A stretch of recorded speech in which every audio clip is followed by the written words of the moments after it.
Hi, I'm Steve Schewel, the Mayor of Durham. In normal times, I give my State of the City address each February in front of a crowd in the City Council chambers. But in these COVID times, I'm delivering my State of the City address in several shorter video messages instead. The first of these messages address the COVID situation in Durham now, the difficult year we've come through, the way we have begun to triumph over the virus together, and what we still must do to truly defeat the virus and fully open up our city again. My second message described our newly passed city budget, a fabulous budget that I am so very proud of because it truly reflects our community's progressive values in so many real and tangible ways. Today is the third of my State of the City video messages, and this one is focused on housing affordability. This is the great existential challenge that threatens to erode the very diversity that makes Durham the city we love. How can the city we love be a city for all if many low-income people, predominantly people of color, can no longer afford to live in the neighborhoods they have lived in for years, even decades? Today, I will be talking about how, together, we are rising to meet this challenge. In November 2019, you, Durham's voters, an incredible 76% of you, passed a $95 million affordable housing bond. This was by far the largest housing bond ever passed in North Carolina, and we are now implementing the extraordinary 5-year affordable housing program that you so overwhelmingly voted to support. It's making a difference already, and today I will tell you in detail exactly how. Recently, U.S. News & World Report ranked the Raleigh-Durham area as the second best place to live in the entire country. But truth be told, in Durham, we knew that already. People are pouring into the Bull City because it is truly a wonderful place to live. Over the next 20 years, Durham will indeed be the best place to live in America. You all know the reasons why. Our collective work must be to keep it that way. Every January in Durham, as in every city in the land, volunteers venture out on a cold winter night to count the homeless residents in our shelters and on our streets. This is called the Homeless Point in Time Count. For many years, beginning long before I became mayor, I have participated in this annual count. Some years I serve as a team captain because I have come to know intimately the sleeping hideaways of our homeless residents downtown. I know the concrete shelves under Highway 147 where people sleep with their toothbrushes and Bibles lined up next to them. I know where the tents are in the little woods near downtown, the tent encampments that have been there for years, even as the people come and go. On these cold nights, we are there to count our homeless residents, which is required for federal funding. But we are also there to, again, offer those who are outside food and warm drink and another chance to come into shelter and receive services. I always come away with this night with the same feeling, the knowledge that I cannot rest as long as we have homeless people sleeping on the streets of our city. At the last point in time count, there were 113 people sleeping unsheltered. We must provide a home for all of our most vulnerable neighbors. This is a goal we can realize, and we must be totally dedicated to it. We also know that our housing affordability problems extend far beyond our homeless residents. Every single day, I hear from people who cannot pay their rent and are worried about eviction. I hear constantly from young families with solid incomes who desperately want to live in Durham but cannot afford to buy a home here. The average income of a family moving into Durham is $10,000 more per year than the average family living here now. These incoming families are competing for housing and driving up prices, and this is the source of the gentrification that we face. We can't stop these global forces driven by the market. No local government can do that. But we can make an enormous difference in the future affordability of our city, and the actions that we are taking now, which I will describe to you in a moment, will do just that. Before I tell you about that work, about the affordable homes we are building now and the ones to come, I want to talk a moment about an immediate critical concern for our people, and that is the impending end to the eviction moratorium instituted during the COVID crisis. During COVID, thousands of Durham residents lost their jobs and got behind on their rent. Various government entities like the Center for Disease Control and the state courts have declared eviction moratoria, but it is likely that the current one will end on August 31st. By one estimate, the rental shortfall just in Durham has been as high as $6 million per month during the pandemic. All across the country, there is fear that the end to the eviction moratorium will lead to a huge surge in evictions. I am glad to say that thanks to President Biden's American Rescue Plan, we have very significant federal funding to blunt that surge here in Durham. The city and county together have received $9.6 million from the federal government, with another $24 million expected to come in the next months. In my experience, this total of more than $33 million for rental assistance in Durham is an unprecedented level of federal funding to meet an unprecedented emergency need created by the pandemic. And I am very grateful that we have received it.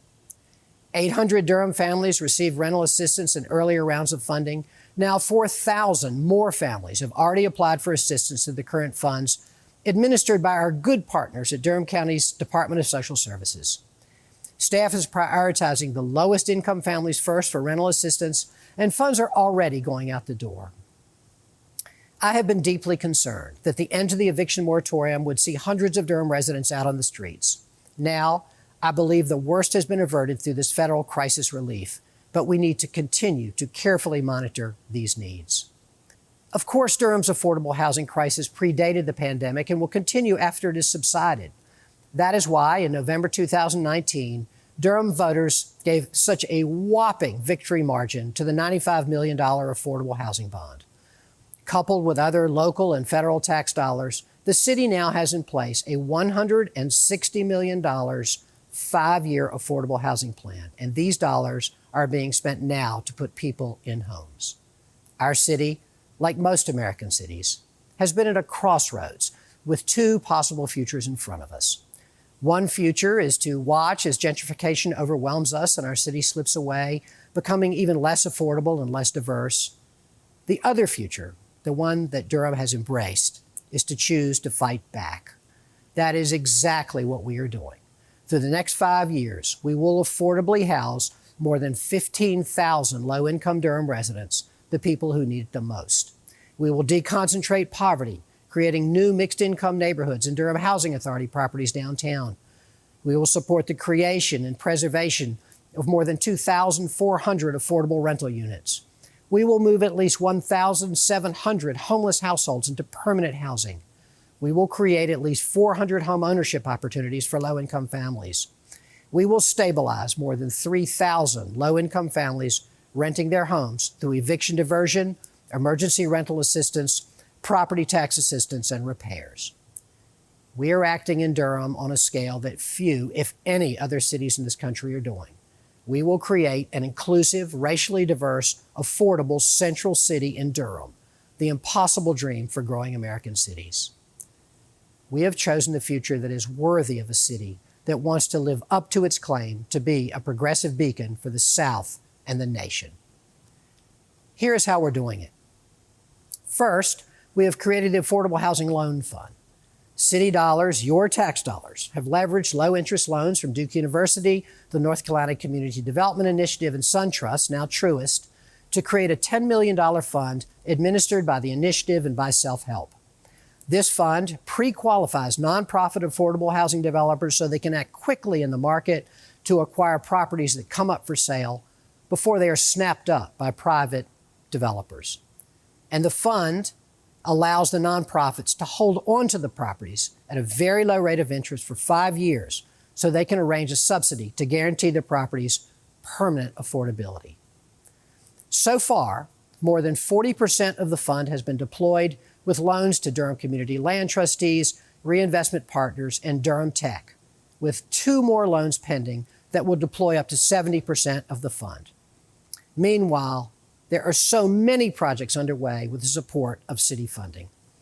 In many ways, I think the most important is the Willard Street Apartments, built on 2 acres of land donated by the city in the heart of downtown, right adjacent to the Durham station. Why do I think this is the most important new affordable housing development? Take a look at it for yourself and you will see. These 82 affordable units, developed by Self-Help and DHIC and now fully occupied, are absolutely gorgeous. They have set the new standard for what affordable housing can and will be in Durham. Willard Street Apartments are right next to market rate apartment buildings, but you cannot tell which is which. I want everyone to understand this. When we talk about new affordable housing in Durham, we are talking about first-class housing, comfortable, spacious apartments wired for broadband that look, act, and feel just like the market rate apartments springing up all over downtown. Over the next decade, we will be replacing the rundown Durham Housing Authority communities, burdened by years of neglect from the federal government, with housing just like Willard Street. And the current public housing residents will be living there. It will take time, it will take money, but that is what the Affordable Housing Plan will allow us to do. In fact, we're starting right now. With $2.9 million in support from the city, the Housing Authority is renovating J.J. Henderson Towers on Duke Street, 178 units for seniors. And a groundbreaking is imminent for 82 new affordable senior units on the property right behind J.J. Henderson with $3 million in city support. These will be units that are on a par with Willard Street. The city is also supporting the Housing Authority in its redevelopment of its aging properties at 519 East Main Street in the heart of downtown. These buildings will be knocked down and replaced by brand new affordable housing units. Phase 1 is beginning soon with 72 units for families on Elizabeth Street with $1.1 million in city subsidy, followed by 2 more phases that will house 80 more families and 82 seniors. Redeveloping the crumbling Durham Housing Authority properties across Durham is among the highest priorities of the Affordable Housing Plan. And this redevelopment will help us deconcentrate poverty as well. Right now, Durham Housing Authority residents with an average family income of only $12,000 per year are living in isolated poverty in their communities. These new communities will be mixed income housing with subsidized housing units mixed in with market rate units, all of the same construction. Durham Housing Authority residents are guaranteed to be able to return to these new homes and guaranteed their old rent as well. We can do this because you, Durham's voters, approve the Affordable Housing Bond. Your commitment is making all of this possible. There are so many projects underway with city funding, your tax dollars at work. Reinvestment Partners is preserving 42 affordable units on Ross Road. Durham Community Land Trustees is developing the second phase of its East Durham affordable housing work, renovating 14 single-family homes and duplexes to keep them permanently affordable. Habitat for Humanity is building 37 new homes in Franklin Village downtown. CASA recently finished its city-supported rehab of the Maplewood Underwood apartments near Duke University to keep them permanently affordable. And the Land Trustees have recently completed their rehab of 10 units in Southwest Central Durham to guarantee their permanent affordability. In addition to the Durham Housing Authority communities I just described, the Housing Authority has completed the rehab of Damar Court and Laurel Oaks, more than 350 units preserved as affordable with city support. And the city is supporting the continuing renovation of the Maureen Road apartments to guarantee these 200 units continued affordability as well. The city is providing $660,000 to support the Scrap Exchanges plan to build 33 affordable units on its property. The city just turned over 9 city-owned lots to Habitat and Durham Community Land Trustees to build affordable units there. The city is providing $3.7 million for the creation of 80 new affordable units on Farrington Road to be built by Laurel Street Residential. The city is providing DHIC and Self-Help with $4.9 million to build 118 new affordable units on Hardy Street. The city is providing CASA with $2.2 million to construct 16 new units on Duke Street, all of them for formerly homeless people with disabilities that need the services that CASA can provide.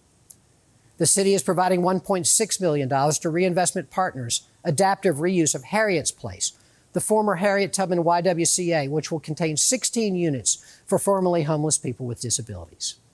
The city is providing $341,000 for the renovation and preservation of the 14-unit Fitz-Powell House owned by ACRA, which provides very affordable housing for people living with HIV and AIDS.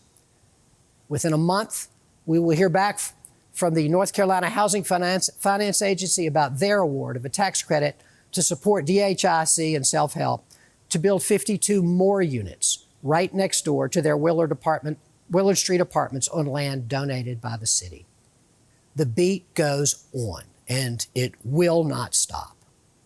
In the next couple of months, the city will take in a new batch of proposals from affordable housing developers and will pick the best of those to subsidize with another $10 to $15 million. All of this housing is to be permanently affordable. And what do we mean by affordable? In the case of Durham Housing Authority, it's affordable to the people who live there right now, making an average of $12,000 per year. Other projects that I've described previously today are also permanently affordable to very low-income, formerly homeless people with disabilities.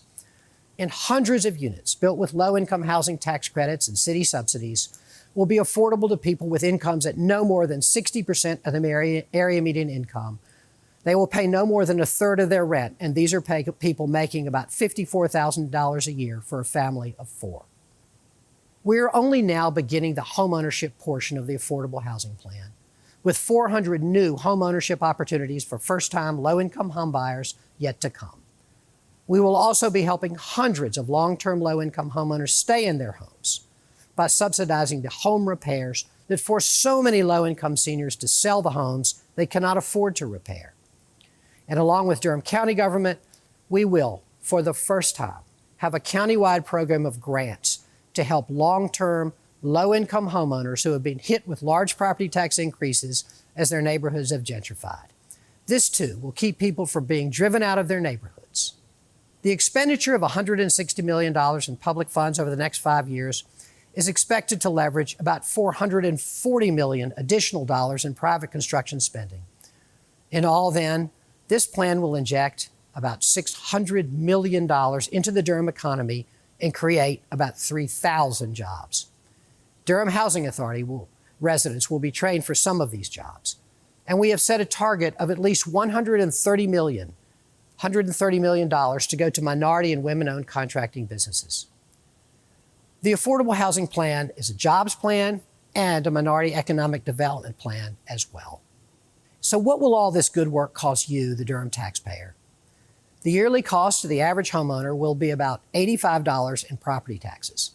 This is not insignificant, but it is a small price to pay to keep our city affordable and diverse. Throughout this entire process, transparency and accountability will be key. Will we meet our goals for new units and preserve units? How are the funds being spent? How is each funded project faring? Are we on schedule? Are we meeting our targets for minority and women-owned contractors? All of this will be closely monitored by the city's superb staff and a group of community representatives appointed by the City Council to the Affordable Housing Implementation Committee. With the concurrence of the City Council, I am proud to have appointed two outstanding leaders, former City Council member Diane Katati and construction company CEO Tiffany Elder, to lead this crucial committee. And you can monitor all of this work yourself by simply accessing the city's brand new website, foreverhomedurham.com. Go check it out today. It's well underway and will become a richer and richer source of information for all of us. I should hasten to add that even with $160 million in public funds to spend, we can't subsidize our way out of Durham's affordable housing crisis. We must have a larger supply of market rate housing as well, so that supply can keep up with demand. Otherwise, those young families looking for a place to buy in Durham will be priced out of the market forever. And we've got to have other options. I'm very proud that the City Council adopted ordinances in the last couple of years that make it much easier for residents to construct accessory dwelling units in their yards, that encourage the creation of duplexes, and that make it easier for developers to construct housing on previously unbuildable lots. Not everything is brick and mortar, however. Our affordable housing program is also providing $500,000 annually to Durham Legal Aid to represent hundreds of Durham tenants in eviction court. The evidence shows that tenants who have legal representation are much more likely to be able to remain in their homes and avoid eviction. After several years of funding this program, we know that this is true in Durham. We also know that evicted tenants are very likely to become homeless, which brings me back to where I started. Because in addition to supporting affordable rental and home ownership for thousands of people in Durham, our affordable housing program is funding support for our residents experiencing homelessness as well.